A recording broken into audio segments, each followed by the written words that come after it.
So this is when you say it was first built? Mm-hmm. This was just right at the year? And this is the dirt street. This was the following year, 1899, right after they finished building it. The actual... Yeah, not a copy. Yeah, it's come with the house. $300 for the land in 1998. But it makes the taxes less than $800 a year. When we bought this, my wife wasn't home, and she came home and she looked at it and she says, "What have you done? How am I ever going to cook a turkey in that little bitty oven?" And I went, "Honey, it's no problem. It's a regular stove underneath." And it has all the digital controls up here. So it's kind of like a lot of the houses this way. It looks old, but it's really actually very livable. This used to be storm doors that were on the outside of the house when Olaf and Minibel first built it. But then when they added on, it became a door with some stairs going down to the basement.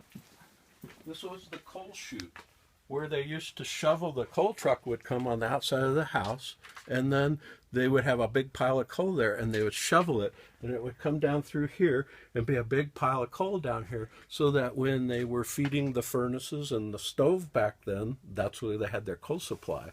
So when it was really cold outside, they didn't have to go outside anymore.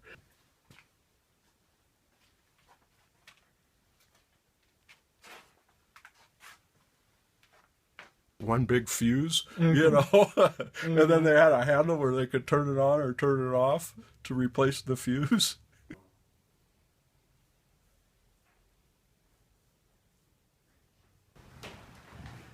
Yeah, this part of the house was added on by the original owners in 1926. And by the way, Olaf had come from Chicago, and he had tuberculosis, which they called consumption back then. And his doctor had said, "Go west, young man, where you can dry out in the Arizona climate." So they took the train to Tucson, hated it, said it was dusty. They took the train up to Phoenix, they hated it because it was too hot. And then they took the train to Prescott, and Olaf got off of the train and he said, "I'm well, and we're going to live here." And that's why they had settled here.